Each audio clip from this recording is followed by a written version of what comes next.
Good morning, students. Today we will continue with our next topic of banking services, that is secondary function of bank. तो हम यहाँ पर bank से कुछ secondary functions पढ़ने वाले हैं। इन माय प्रीवियस वीडियो कल हमने जो बात की थी वो हमने प्राइमरी फंक्शंस की बात की थी, और प्राइमरी फंक्शंस में भी क्या था, बैंक जो प्राइमरी फंक्शन परफॉर्म करता है वो टू टाइप की करता है। एक तो हमारी डिपॉजिट्स को एक्सेप्ट करता है, और दूसरी चीज वो हमसे क्या लेता है, हमें क्या देता है, लोन देता है। जैसे हमने फर्स्ट बैंकिंग के फर्स्ट वीडियो में पढ़ा था कि बैंक का क्या होता है, प्रोसेस होता है। एक साइड से तो क्या लेता है, डिपॉजिट्स को एक्सेप्ट करता है, और दूसरी साइड में ऐसा लोन उनको प्रोवाइड करता रहता है। तो सेम ऐसे बैंक के जो है दो प्राइमरी फंक्शन है, एक तो डिपॉजिट्स को एक्सेप्ट करना है और दूसरा यहाँ पे लोन प्रोवाइड कराना एडवांस में। तो एक्सेप्टिंग डिपॉजिट के अंदर जो है कल हमने डीपली उसको पढ़ लिया था, उसको हमने कंसेप्ट उससे देख लिए थे कि जब हम बैंक में मनी डिपॉजिट कराते हैं तो डिफरेंट डिफरेंट टाइप के हमें क्या कराने होते हैं, अकाउंट्स ओपन करा के, और उसमें से हम अपनी ऑप्शंस के अकॉर्डिंग चूज करके बैंक में अकाउंट ओपन करा के क्या कर सकते हैं, अपनी मनी को डिपॉजिट कर सकते हैं। अब दूसरा सिनेरियो देखते हैं। इन दैट केस कि अगर किसी पर्सन को लोन चाहिए, तो सपोज करो मुझे पैसों की जरूरत है, मुझे अपना घर बनवाना है, तो इन दैट केस की मुझे किस किस टाइप के जो लोन प्रोवाइड हो सकते हैं, तो मैं किस तरीके से बैंक से मनी क्रेडिट पर ले सकता हूँ, उसके लिए भी यहाँ पे कुछ ऑप्शंस हैं। इस ऑप्शंस को यहाँ पे वन बाय वन हम देखते हैं। फर्स्ट वन यहाँ पर दिया गया है ओवरड्राफ्ट। ओवरड्राफ्ट क्या होता है बेटा? ओवरड्राफ्ट एक फैसिलिटी है जो बैंक की तरफ से हमें प्रोवाइड की जाती है। बैंक हमें क्या करता है, ओवरड्राफ्ट फैसिलिटी प्रोवाइड कराता है। जैसे हमारा बैंक में अकाउंट है, मेरा करंट अकाउंट है बैंक में, एग्जाम्पल के तौर पे लेते हैं हम लोग कि मेरा बैंक में कौन सा अकाउंट ओपन है, करंट अकाउंट। और मेरे जो बैंक में अमाउंट डिपॉजिट है वो ज्यादा पैसे नहीं है, मेरे बैंक में सिर्फ 20,000 रुपीज है। Let's take an example. तो 20,000 रुपीज मेरे अकाउंट में है, लेकिन मुझे अर्जेंटली 30,000 की जरूरत है, या ये कह लीजिए मुझे अर्जेंटली 50,000 रुपीज की नीड है। हमने एग्जांपल लिया, मेरे बैंक में कितने रुपए हैं अभी फिलहाल 20,000, और लेकिन मुझे नीड कितने की है, 50,000 की, मुझे 30,000 ज्यादा चाहिए। तो इन दैट केस अगर मैं बैंक की रेगुलर कस्टमर हूँ और ट्रस्टवर्थी कस्टमर हूँ, तो मेरे बैंक में एक्स्ट्रा पेमेंट भी कभी कभी पड़ा रहता है। आज फर्स्ट टाइम ऐसा हुआ है कि मेरे बैंक में इतनी 20,000 है, वो हमेशा मेरे बैंक में 1 लाख ऊपर ही रहते हैं, तो मुझे अर्जेंटली 50,000 की जरूरत है। इन दैट केस बैंक मुझे क्या कर सकता है, करंट अकाउंट पे ओवरड्राफ्ट फैसिलिटी प्रोवाइड कराता है। मीन्स दैट मैं अपना बैलेंस नेगेटिव में भी कर सकती हूँ। I can do my balance in negative. Means वो मुझे 20,000 की जगह 50,000 मनी विड्रॉ करने की परमिशन देगा। बैंक क्या करेगा, मुझे 50,000 मनी विड्रॉ करने की परमिशन दे देगा। इट मीन्स दैट जो मेरा बैलेंस है, मेरे अकाउंट में सिर्फ 20,000 रुपए थे, अब 30,000 नेगेटिव में चला गया है, 30,000 नेगेटिव में। तो that is called the overdraft. आप इसे अकाउंट में ही पढ़ेंगे, 11th के अकाउंट में ओवरड्राफ्ट आएगा जब बैंक रिकॉन्सिलिएशन स्टेटमेंट नाम का चैप्टर है, पता नहीं सिलेबस से वो कटा है या नहीं, तो उसमें आएगा बेटा ओवरड्राफ्ट वाला पॉइंट। बैंक का बैलेंस कभी हमारा नेगेटिव होता है, कभी हमारा पॉजिटिव होता है, तो नेगेटिव भी होता है और वो पॉजिटिव भी होता है। तो अगर हमारा बैलेंस नेगेटिव में जा रहा है, इट मींस दैट वो ओवरड्राफ्ट है। तो और बैंक ने वो फैसिलिटी हमें प्रोवाइड की है। ये फैसिलिटी सभी टाइप ऑफ अकाउंट में प्रोवाइड नहीं होती। सेविंग अकाउंट में हमें ये फैसिलिटी प्रोवाइड नहीं की जाती, सिर्फ और सिर्फ करंट अकाउंट में ये फैसिलिटी दी जाती है ओवरड्राफ्ट की। नेक्स्ट बात करते हैं यहाँ पे, अभी इसको छोड़ देते हैं, डिस्काउंटिंग ऑफ बी। नेक्स्ट बात करते हैं डिमांड लोन। डिमांड लोन क्या है? मीन्स जिसको डिमांड में मांग लिया जाए, एज इट्स नेम सेज, जिसको डिमांड पे वापस मांग लिया जाए। ऐसा होता है कि जैसे मैंने अपनी, कल हमने बेटा different different type of account पढ़े थे, उसमें दो टाइप के अकाउंट थे, एक तो आरडी और एक एफडी। जिन स्टूडेंट्स ने कल की क्लास ज्वाइन की होगी उन्हें इसका मीनिंग समझ में आ रहा होगा कि आरडी क्या है और एफडी क्या है। आरडी रिकरिंग डिपॉजिट और एफडी फिक्स डिपॉजिट। तो यहाँ पर जो है हमने रिकरिंग डिपॉजिट और फिक्स डिपॉजिट का मैंने क्यों लिया है, मेरे पास क्या मिलता है, बैंक से हमें प्रूफ मिलता है, सर्टिफिकेट मिलता है कि मैंने बैंक में 1 लाख रुपए की एफडी कराई हुई है। ठीक, वो मैंने एफडी 10 साल की कराई है बेटा। 1 लाख रुपए की एफडी मैंने कितने साल की कराई है, 10 लाख। अब अर्जेंटली मुझे जो है 50,000 रुपए की नीड है, किसी भी तरीके से मुझे कहीं से 50,000 मिल जाए, तो मैं क्या कर सकती हूँ, बैंक के पास जाके डिमांड लोन कर सकती हूँ। मीन्स मैं एक ऐसा पर्सन हूँ, मैंने अपने दोस्त से कहा कि मुझे जो है मेरे पास कुछ भी सिक्योरिटी नहीं है, लेकिन मुझे 50,000 रुपये अर्जेंट चाहिए, मैं कैसे करूँ, मुझे कहाँ से अरेंज करूँ। तो बैंक ने कहा तूने यार पिछले साल एफडी तो कराई थी 1 लाख रुपए की। मेरे फ्रेंड ने कहा तूने एफडी तो कराई थी 1 लाख रुपए की, एफडी को रखना वहाँ पे, वो वहाँ पे मुझे मेरी एफडी मोर्टेज पे रखेंगे और उसके बदले में मुझे क्या दे देंगे, 50,000 रुपये लोन दे देंगे। बस उस पर वो क्या करेंगे, कुछ हमें अपना जो डिस्काउंट है, अपना कमीशन है, उस कमीशन को चार्ज करके मुझे 50,000 रुपीज पे कर देंगे। जब मैं उनका लोन प्रोवाइड दे दूंगी वापस, देन वो मेरी एफडी मुझे वापस दे देंगे। तो वो क्या है, डिमांड लोन मीन्स दैट कि हम लोग अपनी एफडी पर अपने कुछ इन्वेस्टमेंट को वहाँ पे मोर्टेज पर रखकर उनसे क्या ले रहे हैं, लोन ले रहे हैं। इसका नाम डिमांड लोन इसीलिए है क्योंकि बैंक इसकी डिमांड हमसे कभी भी कर सकता है, कभी भी हमसे अपने पैसे वापस मांग सकता है। तो हमें उसके लिए रेडी रहना है। हमने तो अर्जेंट के लिए थे ना उनसे पैसे कि हमें अर्जेंट जरूरत है, बाद में अरेंज करके दे दो कहीं से पैसे। तो इसकी डिमांड बैंक कहीं से भी कर सकता है, कभी भी कर सकता है मीन्स दैट, इसलिए इसको डिमांड लोन कहा जाता है। एक और है यहाँ पे discounting of bill of exchange, इसको भी देख लेते हैं क्या है। एक बेटा पहले से पढ़ने से पहले हम लोग ना थोड़ा सा प्रोसेस देखते हैं। एक चलिए, होता क्या है, एक स्टोरी टाइप सी पढ़ते हैं। पहले दो पर्सन है ए और बी, सही, ए और बी दो पर्सन है। इसने गुड सेल करा था और इसने गुड परचेज किया है। ये सेलर है और ये बायर है। ये कौन है, सेलर ए, और बी कौन है यहाँ पर, बायर। सेलर और बायर हो गए। अब हुआ क्या, जब इन्होंने ट्रांजैक्शन की, इसने तो इसको गुड्स दे दिया, ए ने तो बी को गुड्स दे दिया, गुड्स का तो ट्रांसफर हो गया, गुड्स का क्या हो गया, ट्रांसफर। अब जब पैसे देने की बात आई, वो भी तो ट्रांजैक्शन का, बिजनेस में ट्रांजैक्शन कब कंप्लीट होती, जब बी को कैश देता। बी को क्या देना था, कैश देना था, लेकिन वो नहीं दे पाया। बी ने इससे रिक्वेस्ट की ए से कि मेरे पास अभी कैश नहीं है, मैं आपको 1 महीने बाद जो कैश है उसको लौटा दूंगा। हम कैश के अमाउंट भी यहाँ पे क्या कर लेते हैं, मान लेते हैं, लेट कर लेते हैं। तो कैश के अमाउंट जो है वो 10,000 रुपीज का गुड्स था। तो इसने ऐसा कहा कि मैं आफ्टर 1 मंथ आपको 10,000 रुपीज का पेमेंट कर दूंगा। क्या कह रहा है बी से, बी कह रहा है कि मैं आफ्टर 1 मंथ आपको 10,000 रुपीज का पेमेंट कर दूंगा, आप मुझे गुड्स भिजवा दीजिए। फोन पे बात हो रही है दोनों पर्सन में। अब सोचिए, जब वो कह रहा है, आप क्या जानते हैं बी को, रेगुलर कस्टमर है तो आप उसे कोई बात नहीं, आ रहे कोई बात नहीं साहब, पैसे आ जाएंगे, पैसों क्या बात है। लेकिन जो रेगुलर कस्टमर नहीं है, आप उससे क्या करेंगे। ए ने क्या तरीका सोचा, ए ने सोचा मैं एक लेटर लिखता हूँ। ठीक, ए ने एक लेटर लिखा, एक बिल बनवाया। उस बिल में ही बहुत सारी चीजें लिखी हैं, उसका लेटर पैड पे उसके ऑर्गेनाइजेशन का नाम वगैरह था, एड्रेस वगैरह था। उसके बाद उसने लिखा कि इस पर्टिकुलर पर्सन ने, बी ने मुझसे इस पर्टिकुलर डेट को, जैसे 9 तारीख है, 9/10/2020 को 10,000 रुपीज का गुड्स परचेज किया है, और ये मुझे आफ्टर 1 मंथ यानी कि 1 महीने बाद इस डेट को 10,000 रुपये पे करने का प्रॉमिस करता है। सही, एक बिल लिख दिया, और बिल जब आपने लिखा तो आप क्या कर रहे हैं, उस बिल को वहां पर उस पर्टिकुलर पर्सन से आपने साइन करा लिया। पहले ए ने अपने साइन करे यहाँ पर, फिर यहाँ पर बी के साइन करने के लिए उसे भेजा, बी ने साइन करके बिल किसे दे दिया, वापस ए को दे दिया। अब ए के पास सिक्योरिटी है, यानी दोनों के बीच में रिटर्न में कॉन्ट्रैक्ट हो गया कि आप मुझे 1 महीने बाद 10,000 रुपये दोगे। सिंपल, रिटर्न में कॉन्ट्रैक्ट हो गया। ए के पास क्या बिल है लिखा हुआ, बी का साइन करा हुआ कि वो मुझे 1 महीने बाद क्या देगा, 10,000 रुपये देगा। चलो, ये तो क्या रही बात, यहाँ पे दो बिजनेसमैन के बीच की बात रही। अब ये सोचिए कि मैं ये स्टोरी आपको क्या बता रही हूँ। अर्जेंटली ऐसा हुआ अचानक कि जो ए था उसको उन 10,000 रुपीज की नीड थी, यानी कि उसको कहीं से मनी अरेंज नहीं हो पा रही थी।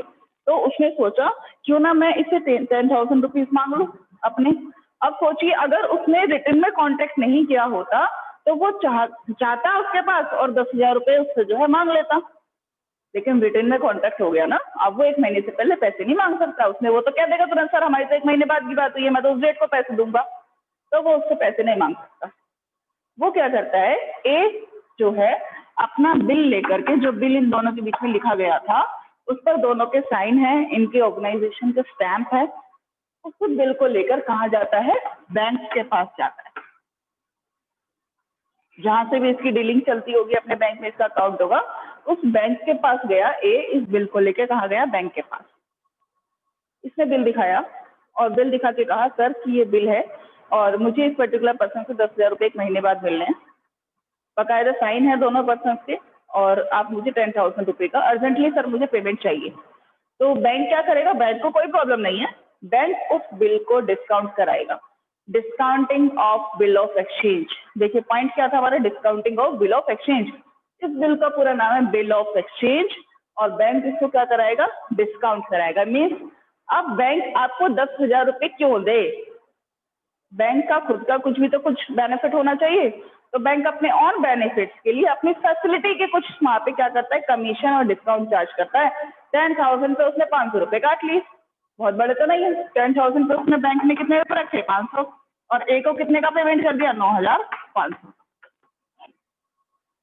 9,500 रुपये ए को मिल गए। ए को 10,000 मिलने थे, उसने सोचा अर्जेंट में मुझे जरूरत है तो 9,500 मिल गए, वही बहुत है, 100-500 देखी जाएगी बाद में, नहीं होता कोई बात नहीं, नुकसान देखा जाता है 100-500 को, तो इसको इतने 9,500 रुपये मिल गए ए को।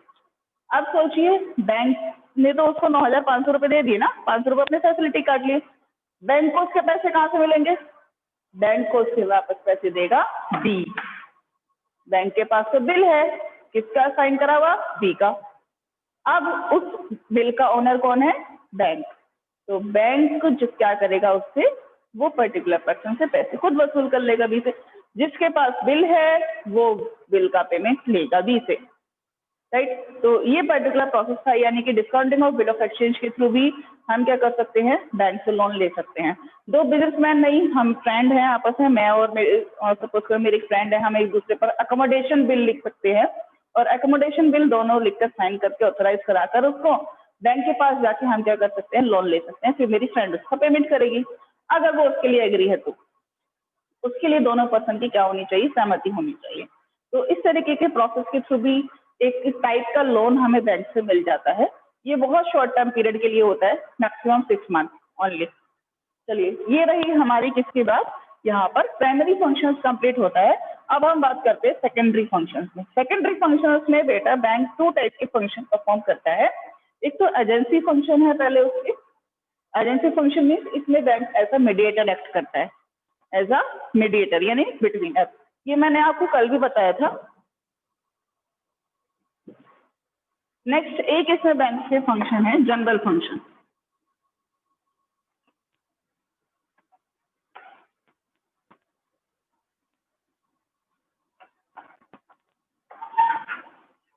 जनरल फंक्शंस में बैंक एक मेन काम करता है लोकल फैसिलिटी प्रोवाइड कराने का। ठीक है, पहले हम इनके बारे में पढ़ते हैं, एजेंसी फंक्शंस के बारे में। बैंक एज ए मीडिएटर हमारे कौन कौन से काम करता है। सबसे पहले collection and payment of various items. Bank हमारे लिए डिफरेंट जो आइटम्स होते हैं उनका कलेक्शन और पेमेंट करने का काम भी करता है। जैसे मैंने आपको अपनी प्रीवियस वीडियो में बताया था कि सपोज कीजिए मैंने अपनी इंश्योरेंस पॉलिसी की हुई है और इंश्योरेंस पॉलिसी का मुझे हर मंथ क्या करना होता है, प्रीमियम पे करना होता है।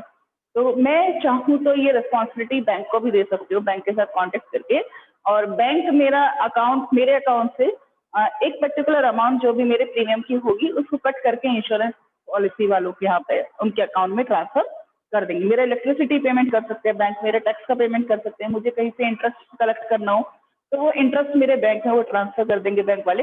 कुछ इस तरीके से फैसिलिटीज हम बैंक से अलग से ले सकते हैं। तो बैंक क्या करते हैं, डिफरेंट टाइप का कलेक्शन, अगर हमें मनी कहीं से अरेंज करनी है या फिर कहीं पेमेंट करना है तो वो फैसिलिटी डिफरेंट आइटम की हम क्या ले सकते हैं, बैंक से ले सकते हैं।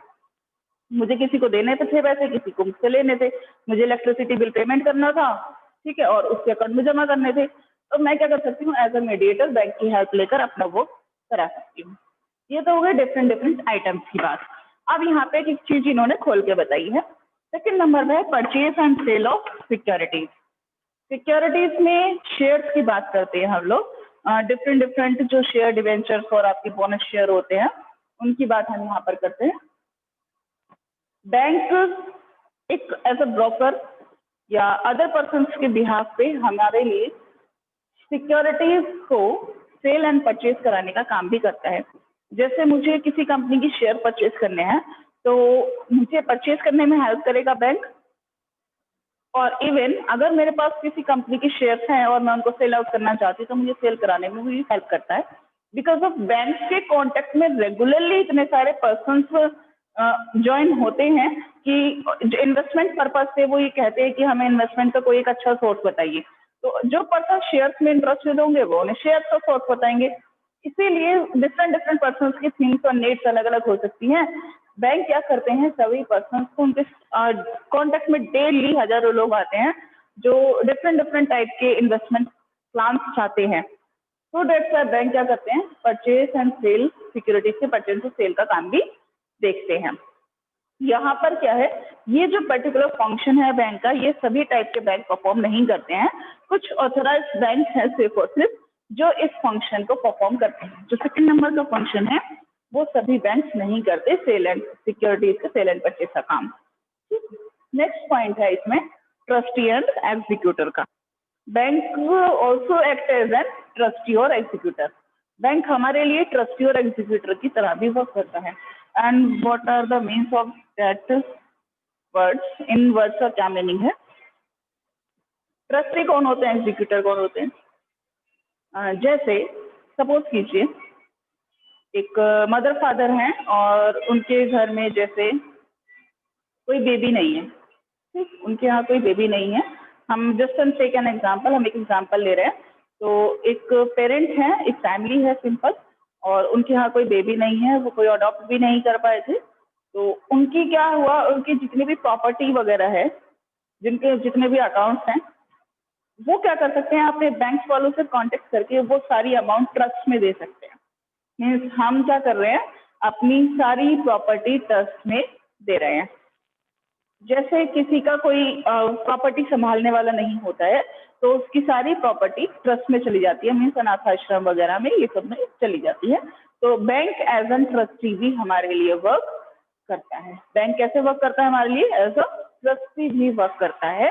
अगर हम अपनी प्रॉपर्टी किसी को दान में देना चाहते हैं, या हम ये चाहते हैं कि हमारी प्रॉपर्टी हमारे जो आगे आने वाली जनरेशन है उसको ना मिले, कुछ पेरेंट ऐसे होते हैं, या हमने कुछ पार्ट अपनी जनरेशन को दे दिया, कुछ पार्ट हम ट्रस्ट में देना चाहते हैं अपनी प्रॉपर्टी का, तो उसके लिए bank as a trustee work करता है। एग्जीक्यूटर कौन होते हैं?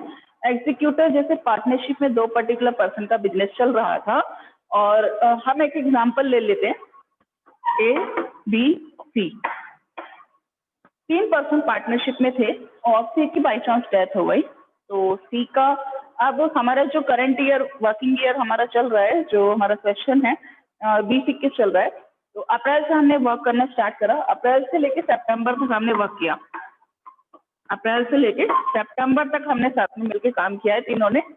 अप्रैल में स्टार्ट किया था, सितंबर तक वर्क किया, सितंबर में बाई चांस इसकी डेथ हो गई। तो सोचिए इसने अप्रैल मई जून जुलाई अगस्त सितंबर 6 मंथ तक हमारे साथ काम किया है, तो 6 मंथ का क्या इसका पेमेंट नहीं बनता?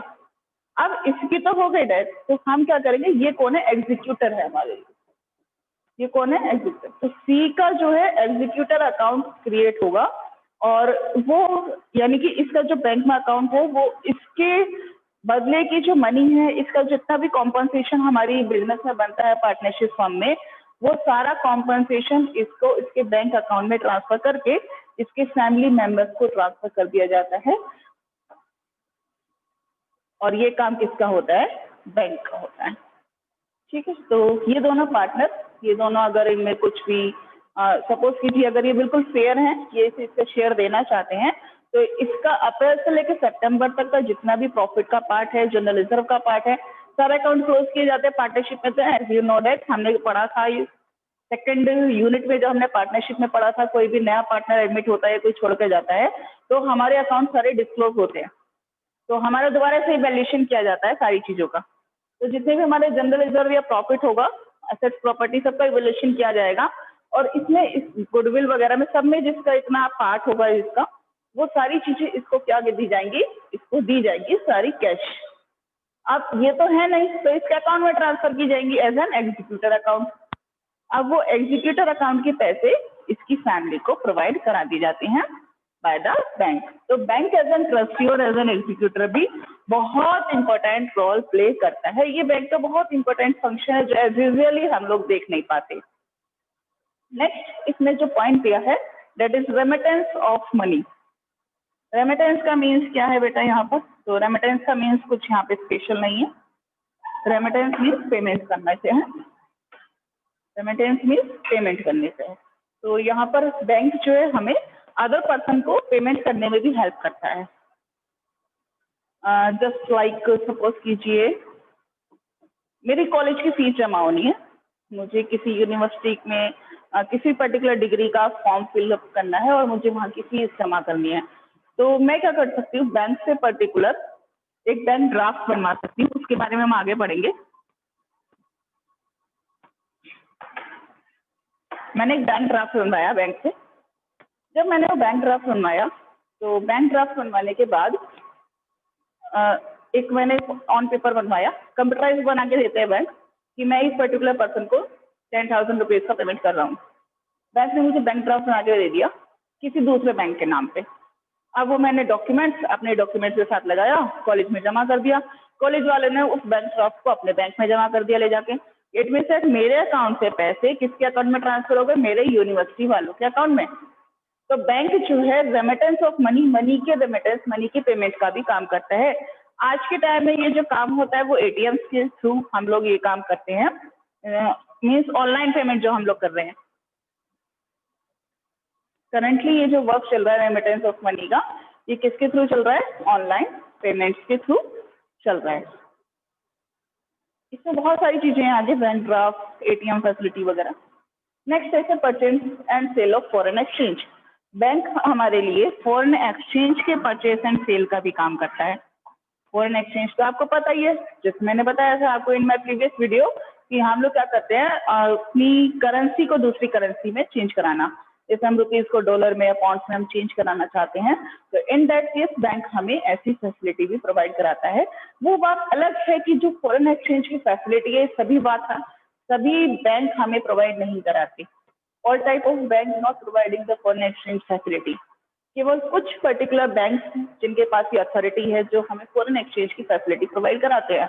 Just like the foreign commercial bank. एक तो फॉरेन कॉमर्शियल बैंक है आपके, और सेकंड नंबर पे जो आपके बैंक है वो है इंडियन पब्लिक कुछ authorise bank. Indian public commercial bank, वो भी कम ऑथराइज, सारे नहीं। इंडियन पब्लिक कॉमर्शियल बैंक सारे नहीं, कुछ ऑथराइज बैंक ऐसे हैं जो फॉरेन एक्सचेंज की फैसिलिटी प्रोवाइड कराते हैं।